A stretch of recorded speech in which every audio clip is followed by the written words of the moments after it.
नमस्कार, स्वागत है दोस्तों। आज की बड़ी खबरों में मुख्य समाचार आप तक पहुंचाएंगे। एक एक करके देश दुनिया की बड़ी खबरों को जानिए, साथ में बने रहिए लगातार। दोस्तों, चैनल बना है तो चैनल को सब्सक्राइब करके घंटी के आइकन को जरूर दबाइएगा। और आप भी मानते हैं चुनाव बैलेट पेपर से होने चाहिए, जैसा कि विपक्ष लगातार मांग कर रहा है, तो एक लाइक करके कमेंट बॉक्स में आप लिख भी सकते हैं, we support ballot paper. Congress को 80 लाख वोट मिले और उसने मात्र 15 सीटें ही महाराष्ट्र में जीत पाई, जबकि शिंदे शिवसेना को यहां पे 79 लाख वोट मिले और वह 57 सीटें जीतने में सफल रही। जबकि बात करें दोस्तों अजीत पवार एनसीपी की, तो इन्हें मात्र 58 लाख वोट मिले और इन्होंने 41 सीटें जीती हैं। वहीं शरद पवार की पार्टी को 72 लाख वोट मिले और सबसे कम सीटें 10 सीटें इनके खाते में गई हैं। इसे कहते हैं चुनाव आयोग का जादू। दोस्तों, शरद पवार ने भी इन्हीं आंकड़ों को अपने भाषण में कहा और जिसके बाद ईवीएम पर निशाना साधा। दोस्तों, आपको बताते चले, इसी क्रम में केंद्रीय मंत्री पीयूष गोयल ने ईवीएम के मुद्दे पर बयान दिया है। कहा कि विरोध में इस्तीफा दे देना चाहिए और फिर से चुनाव होने देने चाहिए। दोस्तों, ये सामने आई है बड़ी खबर। इसी के साथ दोस्तों अगली अपडेट की ओर बढ़ते हैं। ताजा अपडेट आ रही है, विपक्षी दलों के कुछ लोग दोस्तों अचानक से राहुल गांधी पे हमलावर हो गए हैं, क्योंकि अब यहाँ पे एक तस्वीर आई है गौतम अडानी की पश्चिम बंगाल की सीएम ममता बनर्जी के साथ। क्योंकि अडानी सिर्फ मोदी के ही नहीं बल्कि यहाँ पे लोग लिख रहे हैं कि दीदी के भी मित्र हैं, और अब अडानी ने मोदी के साथ साथ दीदी को भी राहुल गांधी को कमजोर करने में लगा दिया है। सोशल मीडिया यूजर्स लिख रहे हैं कि बात साफ है, या तो आप राहुल गांधी के साथ हैं, आप मोदी अडानी के साथ हैं। यहाँ पे पश्चिम बंगाल की मुख्यमंत्री ममता बनर्जी को लेकर लोग यहाँ पे अपनी प्रतिक्रियाएं व्यक्त कर रहे हैं सोशल मीडिया पर। वहीं दूसरी तरफ दोस्तों अगली अपडेट की ओर बढ़ते हैं, जो कि महाराष्ट्र से आ रही है। डिप्टी स्पीकर पद को लेकर महाविकास आघाड़ी के नेताओं ने देवेंद्र फडणवीस से मुलाकात की है। दिल्ली का उदाहरण दिया। महाराष्ट्र में महाविकास आघाड़ी के नेताओं ने सीएम देवेंद्र फडणवीस से मुलाकात की। इस दौरान नेताओं ने विपक्षी गठबंधन में शामिल किसी एक दल को विधानसभा उपाध्यक्ष का पद देने की मांग की। नेताओं ने फडणवीस से कहा कि विपक्ष विधानसभा अध्यक्ष को निर्विरोध चुने जाने देगा, लेकिन वह चाहता है कि सत्ता पक्ष प्रोटोकॉल का पालन करते हुए उसे विधानसभा में डिप्टी स्पीकर का पद दे। विपक्षी नेताओं के प्रतिनिधिमंडल का नेतृत्व तो यहाँ पे शिवसेना नेता भास्कर यादव ने किया। महाराष्ट्र प्रदेश कांग्रेस अध्यक्ष नाना पटोले ने विधान भवन परिसर में यहाँ पे बताया कि उपाध्यक्ष का पद विपक्ष को दिया जाना चाहिए। उन्होंने कहा कि महाराष्ट्र की विधायी परंपरा यह बताती है कि अध्यक्ष का चुनाव निर्विरोध होना चाहिए और उपाध्यक्ष का पद विपक्ष को मिलना चाहिए। कांग्रेस नेता ने इस दौरान दिल्ली विधानसभा का उदाहरण भी दिया। किसानों का मामला पहुंचा है सुप्रीम कोर्ट, आज होगी सुनवाई। देर रात तक मनाने में जुटी रही पुलिस। दोस्तों, अपनी मांगों को लेकर आंदोलन कर रहे किसानों ने दिल्ली कूच का इरादा किया। कुछ समय के लिए टाल दिया, लेकिन वे हाईवे पर जमा हुए और इन्हीं किसानों के आंदोलन के मामले में अब सुप्रीम कोर्ट में सुनवाई होने जा रही है। सुप्रीम कोर्ट में 7 नवंबर को ही दाखिल की गई याचिका की मांग की गई थी कि शंभू बॉर्डर सहित अन्य बॉर्डरों को खोलने को लेकर पंजाब और हरियाणा सरकार को निर्देश दिए जाएं। याचिका में कहा गया कि हाईवे को जाम करना अन्य लोगों के मौलिक अधिकारों का उल्लंघन है। यह नेशनल हाईवे एक्ट के तहत अपराध है। दोस्तों, दरअसल किसान एमएसपी के लिए कानूनी गारंटी सहित विभिन्न मांगों को लेकर लगातार आंदोलनरत हैं, प्रदर्शन कर रहे हैं।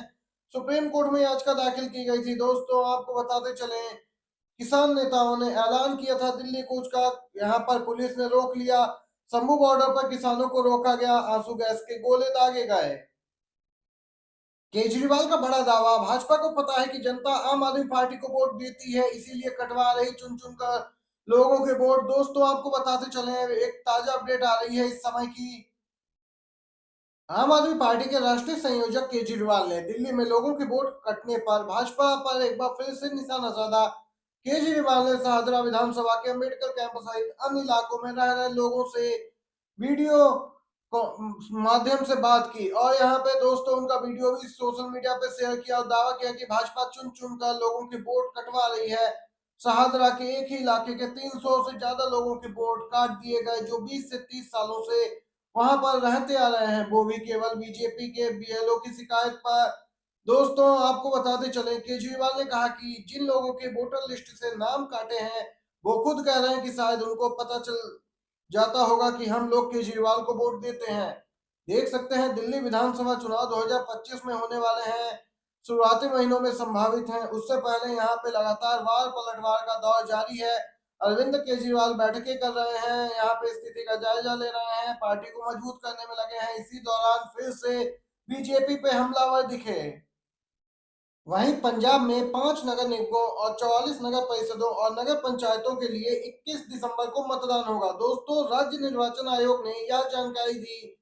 आयोग के मुताबिक नगर निकाय चुनावों के लिए सभी आवश्यक तैयारियां पूरी कर ली गई हैं। राज्य निर्वाचन आयुक्त ने बताया कि 5 नगर निगमों के साथ 44 नगर पालिका परिषद और नगर पंचायत के लिए मतदान 21 दिसंबर को सुबह 7 बजे से शाम 4 बजे तक होगा।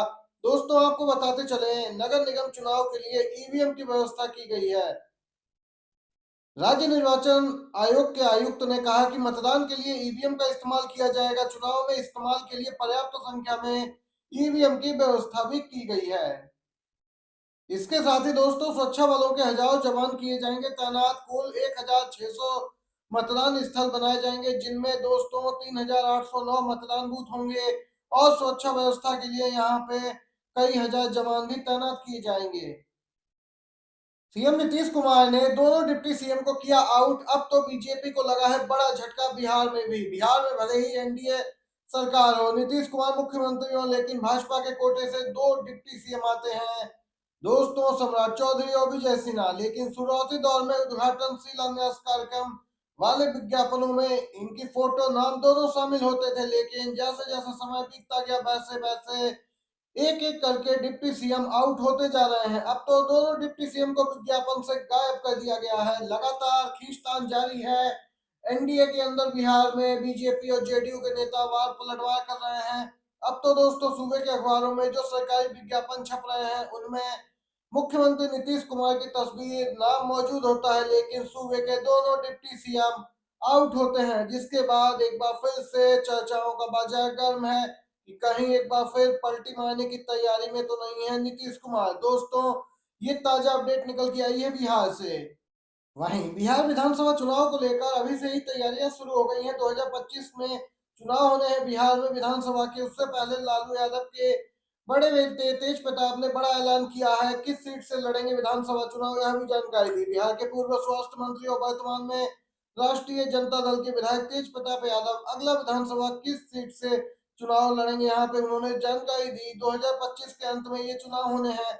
दोस्तों, सीएम नीतीश कुमार 15 दिसंबर से महिला संवाद यात्रा निकालने वाले हैं और पूर्व डिप्टी सीएम और आरजेडी नेता तेजस्वी यादव भी इन्हीं दिनों यात्रा पे निकले हैं। बीजेपी भी कार्यकर्ता सम्मेलन करवा रही है।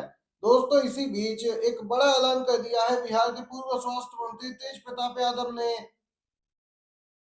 दोस्तों, आपको बताते चले, पत्रकारों से बात करते हुए उन्होंने कहा कि अगली बार महुआ से ही विधानसभा चुनाव लड़ेंगे। दोस्तों, देख सकते हैं वहीं से विधायक हैं और ये ताजा अपडेट निकल के आई है। आरजेडी ने अभी से ही सीटों को लेकर चर्चा शुरू कर दी है, तैयारियां जोरों पर है। सभी बड़ी खबरें थी, बिग ब्रेकिंग न्यूज। वीडियो अच्छा लगा हो दोस्तों लाइक कीजिएगा, शेयर कीजिएगा। बहुत बहुत धन्यवाद।